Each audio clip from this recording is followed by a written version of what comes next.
Hello everyone, dear students, most welcome to Dev classes. हाँ तो बच्चों, आज हम आपके लिए 11th क्लास के लिए एक नया टॉपिक लेकर के आए हैं, जिसको फर्स्ट चैप्टर कहते हैं आप, सेट्स। तो स्टूडेंट्स जरा ध्यान से समझना, आज आपका ये पहला लेक्चर है या पहला टॉपिक है, तो आपके लिए बहुत इंपॉर्टेंट है, जो आपको जगह जगह काम आएगा।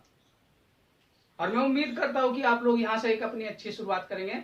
देखिए, आप नए नए अभी 10th क्लास करके आए हैं, तो आपको बेटा आगे कुछ सिलेबस अलग मिलेगा, कुछ अलग टाइप का सिलेबस होता है, तो उसको आप ध्यान से पढ़िए और ध्यान से देखेंगे तो आपको ज्यादा इंटरेस्ट आएगा। तो ये चैप्टर आपको आगे के लिए भी बहुत काम आएगा, ठीक है ना। तो बच्चों, हम बात कर रहे हैं चैप्टर सेट्स की। जो सेट्स होता है, देखिए वर्ड सुना हुआ है, एक बहुत कॉमन नेम है सेट्स, लेकिन यहाँ पर क्या है, मैथमेटिकली कुछ बच्चे कंफ्यूज हो जाते हैं। तो आपको ध्यान देना है, एक बहुत सिंपल सा वर्ड है सेट्स। और सेट्स आपने जगह जगह सुना है, जैसे बेटा डिफरेंट टाइप के सेट्स होते हैं। जैसे आपने सुना होगा set of pens, set of pens, तो आपने देखा होगा आप पेन का सेट खरीदते हैं। सेट ऑफ वॉचेज, घड़ी का set, set of shoes, set of ties, set of T set कह सकते हैं जिसे आप, चाय का प्याला, कप वगैरह जो भी होते हैं आपके, जिसे आप टी सेट कहते हैं। तो ये वर्ड बहुत जगह सुना आपने, सेट्स। या बुक्स का सेट है आपका, 11th क्लास की बुक्स का सेट है। तो सेट्स, एक ये वर्ड बहुत सुना आपने। तो जैसे पंखे का सेट है, फैंस का सेट जो आप लाते, ठीक है ना, अपने घर में पंखे लगाते हैं तो उसका सेट्स खरीदते। कोई एक पंखा खरीदता, कोई 10 खरीदता है, तो कहने का मतलब सेट ऑफ फैंस, ठीक है।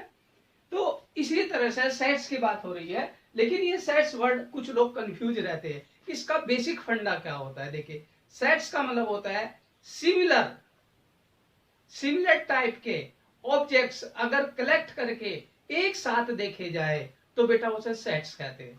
सिमिलर टाइप के ऑब्जेक्ट्स अगर एक साथ कलेक्ट करके आप उसे देखते हैं तो वो सेट्स कहलाता है, डिसिमिलर एलिमेंट्स नहीं। देखिए यहां पर क्या होता है, सेम कैटेगरी के एलिमेंट्स। जैसे आपने पेन का सेट कहा, तो बेटा उसमें पेन ही होंगे, उसमें मार्कर नहीं होंगे। ध्यान से सुनना इस वर्ड को। अगर पेन का सेट है तो उसके अंदर बेटा पेन्स होंगे, न कि मार्कर होगा। क्लियर है, मार्कर का सेट अलग होगा। बात समझ में आई।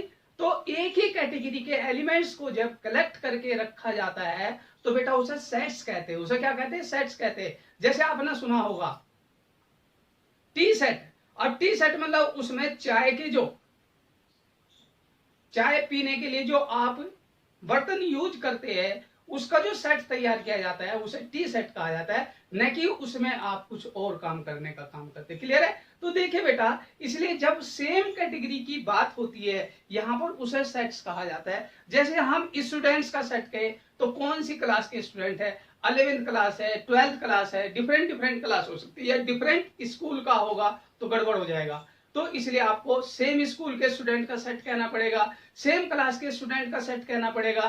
तो इसलिए या सेम सब्जेक्ट का स्टूडेंट होगा तो उसके लिए सेट कहा जाएगा, अलग अलग का नहीं। जब एक ही काम को कर रहे होते हैं सारे ऑब्जेक्ट, एक ही कैटेगरी को बिलोंग कर रहे होते हैं, तो बेटा उनके कलेक्शन को सेट कहा जाता है। क्लियर है बेटा। तो इसलिए आपको ध्यान रखना है, यहां पर आप दो अलग अलग कैटेगरी के एलिमेंट्स को इकट्ठा करके सेट्स नहीं कह सकते, वो सेट्स को डिफाइंड नहीं करता। बात समझ में आ गई। तो इसलिए बेटा आपको ध्यान रखना है इन बातों को। तो इसलिए सेट्स क्या होता है, well defined collection of object. देखिए मैंने इसलिए पहले ही नोट करके रखा हुआ है ताकि आपका टाइम सेव हो जाए। बेटा टाइम की इंपोर्टेंस भी बहुत ज्यादा है, तो आपको ध्यान रखना है। Sets well defined collection of object. Well defined मतलब जिनको आप अच्छी तरह से जानते हो। कलेक्शन ऑफ ऑब्जेक्ट्स, देखो बेटा जिसको आप जानते नहीं उन्हें कलेक्ट नहीं करना चाहिए। जैसे लिखा होता है अज्ञात वस्तु के हाथ मत लगाए, क्योंकि वो बॉम्ब हो सकता है, हमारे लिए डेंजरस हो सकता है, तो उसका सेट्स नहीं बनाना चाहिए। जिसको आप जानते हो, जिस ऑब्जेक्ट के बारे में अच्छी तरह से नॉलेज है, उनको कलेक्ट करके अगर रखा जाए तो सेट्स डिफाइंड कहलाता है। क्लियर है कि नहीं। लेकिन अननोन क्वांटिटी को, अननोन चीजों को इकट्ठा नहीं करना चाहिए, कभी भी हानिकारक हो सकता है। तो इसलिए ध्यान रखना है, well defined collection of object. जिन चीजों को आप जानते हो सेम कैटेगरी के एक जगह इकट्ठे करके रख दीजिए, उसे कहा जाता है बेटा सेट्स। क्लियर है? तो जैसे यहाँ पर सेट्स को रिप्रेजेंट करने के 3 तरीके हो सकते हैं। रिप्रेजेंटेशन ऑफ सेट्स, ध्यान से सुनना, रिप्रेजेंटेशन ऑफ सेट्स 3 टाइप्स के हो सकते हैं। फर्स्ट होता है बेटा आपका रोस्टर फॉर्म। फर्स्ट क्या होता है? रोस्टर फॉर्म, जिसको आप टेबुलर फॉर्म भी कहते हैं, जिसको आप टेबुलर फॉर्म भी कहा जा सकता है। रोस्टर मीन्स क्या होता है? तो कुछ बच्चे यहां कंफ्यूज हो जाते हैं। रोस्टर मीन्स क्या होता है? रोस्टर आपने वर्ड सुना होगा, जैसे रोस्टेड चिकन या रोस्टेड ब्रेड। देखिए रोस्टेड चिकन या रोस्टेड ब्रेड, तो इसका मतलब क्या होता है? भुना हुआ। क्या होता है बेटा? भुना हुआ। जब कोई चीज भुनी जाती है, जब उसको भून दिया जाता है, उसके अंदर कहीं ना कहीं दरार पड़ जाती है, कहीं ना कहीं दरार पड़ जाती है। जैसे मैं यहाँ पर 1 2 3 इसको भून देता हूं, तो बेटा कहीं ना कहीं इनके अंदर दरार पैदा हो जाएगी। वो दरार क्या होगी? इनके अंदर कोमा लग जाएगा। इनके अंदर क्या हो जाएगा? कोमा लग जाएगा। तो इसलिए इसे सेट्स कहा जाएगा। इसे क्या कहा जाएगा? सेट्स। कौन सी फॉर्म? Roster form. कौन सी फॉर्म है बेटा ये? Roster form. रोस्टर फॉर्म मतलब दरार पड़ जाना। हर एलिमेंट के बीच में कोमा लगा हुआ होना चाहिए। हर एलिमेंट के बीच में कोमा लगा हुआ होना चाहिए, तभी से सेट्स कहा जाता है। लेकिन सेट्स की एक खासियत और होती है, जैसे आपने सुना होगा टी सेट, पेन का सेट, जूते का सेट, मोबाइल सेट, हर चीज बेटा एक बॉक्स के अंदर आती है। किसके अंदर आती है? बॉक्स के अंदर, पैकेट के अंदर। जब पैकेट के अंदर कोई चीज आती है तो बेटा उसके ऊपर कर्ली ब्रैकेट मैथमेटिकल सिंबल कहलाता है। क्या कहलाता है? कर्ली ब्रैकेट के अंदर, इसलिए हम उसे बॉक्स कहते हैं। क्या कहते हैं बेटा? बॉक्स। ये मैथमेटिकल बॉक्स है, पैकेट है, इसलिए सेट्स को कर्ली ब्रैकेट के अंदर जब एलिमेंट को कोमा लगा के सेपरेट करके लिखा जाता है, उसको बेटा रोस्टर फॉर्म या टेबुलर फॉर्म कहा जाता है। क्या कहा जाता है बेटा? इसे टेबुलर फॉर्म। जैसे ये रवि, मोहन, मोहित, सलमान, रिया, अगर मैं इनके बीच में से कोमा हटा देता हूं, तो बेटा आपने पढ़ा होगा तो इनको थोड़ा कंफ्यूजन हो सकता है। जैसे आपने 3 इडियट पिक्चर में, 3 इडियट पिक्चर में आपने सुना होगा, तो इसलिए वहां पर क्या होता है? वहां नाम लिखा जाता है और वो 2-3 नाम मिक्स करके लिख देता है। उन मिक्स नाम के बीच में कोमा नहीं लगाता, जिसलिए कहा जाता है, वहां चैलेंज दिया जाता है कि 30 सेकंड के अंदर कोई भी इसका मीनिंग बताए, लेकिन कोई नहीं बता पाता। तब उसने बताया था वहां पर मार्क करके कि नहीं ये मेरे दोस्तों के नाम है, इसलिए वहां कोमा नहीं लगाओगे तो वो गड़बड़ कर जाएगा। जब आप इनके अंदर कोमा लगा दोगे तो हर एलिमेंट डिफरेंट हो जाएगा। जब डिफरेंट एलिमेंट को आप इजीली समझ सकते हो, तो सेट्स के अंदर कोमा लगाना, कर्ली ब्रैकेट के अंदर लिखना, ताकि कोई बच्चा कम ना हो जाए, कोई एक्स्ट्रा इसके अंदर ना एंटर कर जाए। तो सेट्स एक वेल डिफाइंड होता है, जिसके अंदर ना कम कर सकते आप ना ज्यादा कर सकते। इसलिए कर्ली ब्रैकेट का अपना एक मीनिंग होता है, वो बॉक्स है, उसके अंदर से कोई ऑब्जेक्ट कम ना कर दिया जाए या कोई एक्स्ट्रा ना उसके अंदर डाल दिया जाए, इसलिए वो पैकेट के अंदर आता है बेटा। किसी लिफाफे के अंदर होगा तो इसलिए अल्फाबेट है, जैसे इसके अंदर ना कोई ज्यादा हो सकता ना कोई कम हो सकता, इसलिए हमने 3 डिफरेंट सेट्स लिखे। 1 2 3 4 का जो सेट्स होगा उसमें सारे एलिमेंट्स कोमा लगा करके कर्ली ब्रैकेट के अंदर, ये वाले नंबर नेचुरल नंबर कहलाते हैं। क्या कहलाते हैं बेटा? Natural number. अगर ए बी सी में कोमा लगा हुआ है तो ये अल्फाबेट है। क्या आपके? ये अल्फाबेट है, सेट ऑफ अल्फाबेट। और set of name of students कह सकता हूं मैं, नेम ऑफ स्टूडेंट्स कह सकता हूं। ये 3 टाइप के आपको मैंने डिफरेंट डिफरेंट सेट्स लिखे जो रोस्टर फॉर्म को रिप्रेजेंट करे। किसको रिप्रेजेंट करे? रोस्टर फॉर्म को। सेकंड कैटेगरी होती है मेरी बेटा सेट बिल्डर फॉर्म। कौन सी होती है? Set builder form. Set builder form, builder मतलब क्या होता है? एक जगह इकट्ठा करना। बिल्डर क्या होता है बेटा?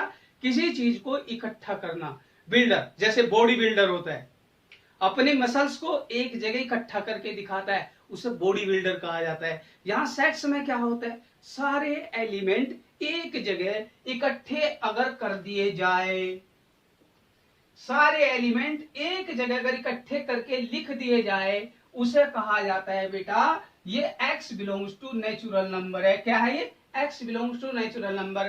सारे एलिमेंट एक जगह इकट्ठा करके लिख दिए जाए तो वो सेट ऑफ अल्फाबेट बन गया। क्या बन गया बेटा? Set of alphabet. यहाँ एक्स क्या हो गया? एक जगह इकट्ठा करके रिप्रेजेंट कर दिया, तो set of name of students. Clear है कि नहीं? तो बेटा इस तरह से उसे सेट बिल्डर फॉर्म कहा जाता है। क्या कहा जाता है? बिल्डर। अब आप नाम ध्यान रखना, रोस्टर मीन्स भूनना। भूनना मतलब उसके अंदर दरार जरूर होगी, और दरार किस में आती बेटा? रोस्टर फॉर्म में आती है। बिल्डर मसल्स बनाना, एक जगह सारी मसल्स इकट्ठी करना, तो बेटा उसे क्या कहा जाएगा? बिल्डर फॉर्म कहा जाएगा। इसलिए कहा ना जाए बॉडी बिल्डर, तो मसल्स अपनी एक जगह इकट्ठी करके दिखा देता है। जैसे आपने देखा बाइसेप्स, हर एक आदमी बिल्डर नहीं होता, लेकिन बिल्डर क्या होता है? स्पेशल क्वालिटी उसके पास होती है, वो सारे एलिमेंट एक जगह इकट्ठा करके दिखा देगा, तो उसे बिल्डर कहा जाता है। क्या कहा जाता है बेटा? बिल्डर कहा जाता है। इसी तरह से वैन डायग्राम, तो नाम से ही पता चल रहा है डायग्राम। वैन लूप के अंदर जब एलिमेंट को अलग अलग करके लिख दोगे, वो वेन डायग्राम फॉर्म कहलाती है। क्या कहलाती बेटा? Venn diagram form. तो बेटा सेट को हम 3 कैटेगरी से रिप्रेजेंट करते हैं। जब वेन डायग्राम किसी लूप के अंदर एलिमेंट आप बना के लिख दोगे ऐसे, तो वो आपको वेन डायग्राम फॉर्म कहलाएगी। बेटा क्लियर है? तो तीनों कैटेगरी आपको सेट समझ में आ गया। क्लियर? इनको बेटा नोट करते रहिए आप। क्लियर है? इनको टाइम टू टाइम नोट करते रहिए। नेक्स्ट आपको देखो, ध्यान से देखना, इसके बाद एक एग्जाम्पल समझ लीजिए आप, थोड़ा ध्यान देना बेटा, फिर बाद में नोट कर लेना। तो इधर ध्यान दीजिए, write the solution set of the equation X square minus 5x plus 6 equal to 0 in roster form. देखिए बेटा, ये आपने देखा है एक क्वाड्रेटिक इक्वेशन है। क्या है बेटा? ये क्वाड्रेटिक इक्वेशन, जिसको आप फैक्टराइज कर लेते हो। क्या कर लेते हो? फैक्टराइज कर लेते हैं। 6 को ब्रेक करेंगे आप, आपने मिडिल टर्म कभी स्प्लिट किया होगा, तो आपको ये 2 फैक्टर मिल गए कि नहीं? यहां से x की वैल्यू अगर आप फाइंड करेंगे, x की वैल्यू 2 भी मिलेगी और x की वैल्यू 3 भी मिल गई। Then the roster form of the solution.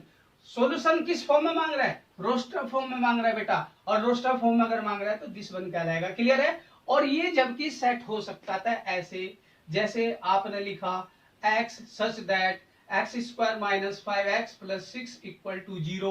Clear है कि नहीं? और ये बेटा यहाँ पर क्या कहलाएगा? ये आपके पास सेट बिल्डर फॉर्म कहलाएगी। ये आपके पास क्या कहलाएगी? इसकी रोस्टर फॉर्म होगी। तो आपको ये एग्जाम्पल समझ में आ गया होगा। जब एलिमेंट को कर्ली ब्रैकेट के अंदर कोमा लगा के सभी को लिखोगे, तो वो रोस्टर फॉर्म कहलाती है। Right the set x, x is a positive integer, x is a positive integer and x square less than 65, x square less than 65 natural number बन गया। पॉजिटिव इंटीजर का मतलब क्या होगा? 1 2 3 4 5 एंड सो। ये क्या कहलाते हैं बेटा? Natural number. आपको यहाँ पॉजिटिव इंटीजर कहा, क्या कहा? पॉजिटिव इंटीजर कहे या नेचुरल नंबर कहे। अगर नेगेटिव इंटीजर होता तो एक अलग बात होती, पॉजिटिव नेगेटिव इंटीजर भी आपको होता है। क्लियर है? X square is less than 65। आपको मालूम है पॉजिटिव इंटीजर 1 होता है, 1 का स्क्वायर 1 आता है, 65 से छोटी वैल्यू देगा। 2 का स्क्वायर 4 होता है, 65 से छोटी वैल्यू हो गई। 3 का स्क्वायर 9, 7 का स्क्वायर 49, 8 का square 64। These are exist only. बेटा क्लियर है? देयरफॉर सेट्स क्या बन गया बेटा हमारा? This is called the roster form. कौन सी बेटा? ये रोस्टर फॉर्म। तो ये क्या है आपके पास? सेट बिल्डर फॉर्म कहला रही। क्या कहला रही है? Set builder form. जब आप उसे x से रिप्रेजेंट कर रहे और x की कंडीशन लिख देंगे, तो वो क्या कहलाएगा बेटा? Set builder form. तो मुझे उम्मीद है आपने सेट की दोनों एग्जाम्पल समझ गए होंगे। ठीक क्लियर है बेटा? इसलिए इसे आप नोट कीजिए और यहां से आप इन तीनों चीजों को समझिए। तीनों कैटेगरी आपको समझ में आ गई होगी। तो बेटा इन दोनों एग्जाम्पल को नोट कीजिए, फिर मैं आपको नेक्स्ट आगे थोड़ा सा और समझाता हूं। हाँ तो बच्चों देखिए, हम देखो बेटा नई एग्जाम्पल, आप नेक्स्ट एग्जाम्पल देखना। बेटा देखिए यहाँ पर क्या कहता है question, right the set of A 1 4 9 16 25 and so on in the set builder form. In the set builder form. अगर आपको सेट गिवन है दिस वन, ये 1 4 9 16 25 in the set builder form, तो आपको साफ दिख रहा है 1 है, ये 1 स्क्वायर, ये बेटा आपको दिख रहा होगा 2 स्क्वायर, इसे आप 1 स्क्वायर, इसे आप 3 स्क्वायर, इसको आप 4 स्क्वायर, इसको आप 5 स्क्वायर एंड सो ऑन लिख सकते हैं। Therefore x is a square of natural numbers. Clear है? तो आप इसको ऐसे भी लिख सकते हो, where x x equal to N square, N belongs to क्या है, नेचुरल नंबर। तो बेटा इस तरह से आपके पास ये कहलाएगा दिस वन। इस वर्ड इसको कहा जाता है बेटा बिलोंग्स, क्या कहा जाता है, N belongs to natural number. ठीक है, इसी तरह से नेक्स्ट एग्जाम्पल हमारे पास एक और है।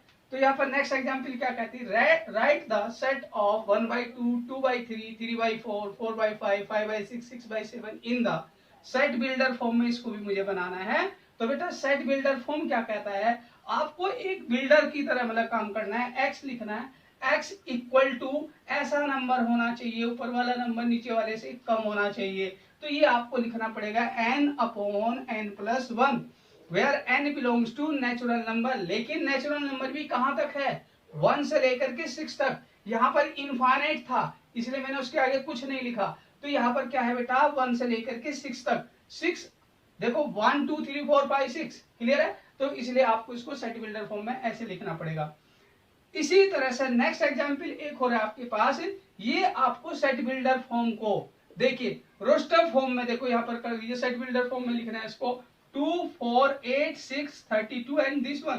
तो बेटा आपको ये शायद लग रहा होगा 2 की पावर 1, 2 की पावर 2, 2 की पावर 3, 2 की पावर 4, 2 की पावर 5, इसे कहेंगे 2 की पावर 6, क्लियर है। तो आप इसको लिखेंगे x इक्वल टू 2 की पावर n, और n बिलोंग्स टू क्या है बेटा, ये नेचुरल नंबर। लेकिन नेचुरल नंबर भी कहां से कहां तक पहुंचता है आपका, 1 से लेकर के 6 तक। कहां से कहां तक पहुंचा, 1 से लेकर के 6 तक। तो हमें किसी भी सेट को, रोस्टर को सेट बिल्डर फॉर्म में कन्वर्ट करना आता है, क्लियर है कि नहीं। और सेट बिल्डर फॉर्म को रोस्टर फॉर्म में कन्वर्ट करने का अपना एग्जाम्पल देखा था अभी थोड़ी देर पहले। इसी तरह से मेरे पास एक एग्जाम्पल दिस वन है, थोड़ा ध्यान से देखना। If set a equal to x, x is an integer, -5/2 less than x less than 11/2। x क्या है बेटा, इंटीजर है। x इज एन इंटीजर -5/2 और आपको 11/2 के बीच में चाहिए। ना -5/2 हो सकता ना 11/2 हो सकता, दोनों साइड में इक्वल साइन नहीं है। लेकिन मुझे इंटीजर चाहिए, -5/2 यहाँ कहीं होगा और 11/2 यहाँ कहीं होगा। यहां से लेकर के यहाँ तक x की वैल्यू अगर आप चेक करते, उसमें जो इंटीजर आपके पास पॉसिबल थे, -2 आएगा, -1 0 and so on up to कहां तक, 5 तक। तो बेटा ये मेरे पास सेट कहलाएगा। रोस्टर फॉर्म -2 -1 0 1 2 3 4 कर्ली ब्रैकेट के अंदर वही इंटीजर नंबर आप लिखेंगे जो इस कंडीशन को बिलोंग कर रहा होगा, क्लियर है कि नहीं। इसी तरह से मेरे पास एक एग्जाम्पल और आता है, set A x is a natural number -3 से लेकर के 7 के बीच में, -3 से 7 के बीच में जो नेचुरल नंबर आते हैं, तो आपको पता है नेचुरल नंबर -1 -2 -3 नहीं होते, 0 भी आपका नेचुरल नंबर नहीं होता, 1 2 3 4 5 6 7 एंड सो ऑन। लेकिन मैं 7 से पहले रहना चाहता हूं, तो इसलिए नेचुरल नंबर क्या होगा बेटा, ये 4 नेचुरल नंबर।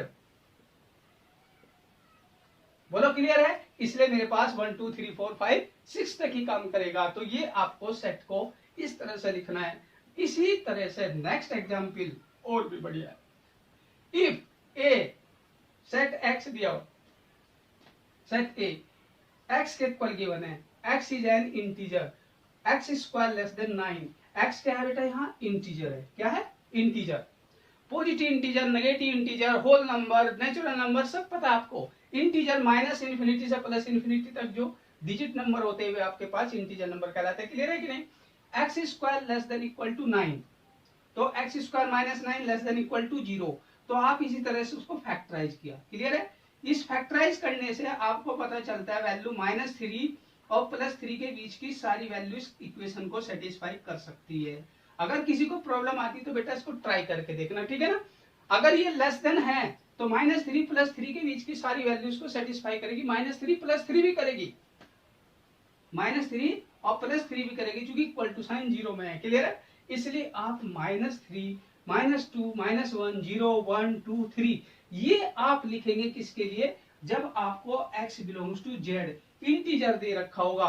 और अगर यही बात मैं लिखना चाहूं -3 लेस देन इक्वल टू 3, तो बेटा ये कब होगा, if x belongs to real number होगा। रियल नंबर में सारे नंबर आएंगे बेटा, सारे डेसिमल वगैरह सब आएंगे, तो वो रियल नंबर कहलाएगा। तो उसमें आपको इस तरह की लाइन पूरी फिल करके दिखानी पड़ेगी। नेक्स्ट एक्सरसाइज में आपको ये सब पढ़ने को बहुत मिलेगा, तो इसलिए आपको ध्यान रखना है। इसमें तो ये पॉइंट्स आते हैं कर्ली ब्रैकेट के अंदर, लेकिन ये कैसे कहलाएगा, इसको आप लिखेंगे x belongs to -3 + 3 close bracket के अंदर, क्लोज इंटरवल। तो अभी तो आप इसको थोड़ा सा ध्यान देना। तो बेटा मैं समझता हूं ये सारी एग्जाम्पल आपको समझ में आ गई होगी।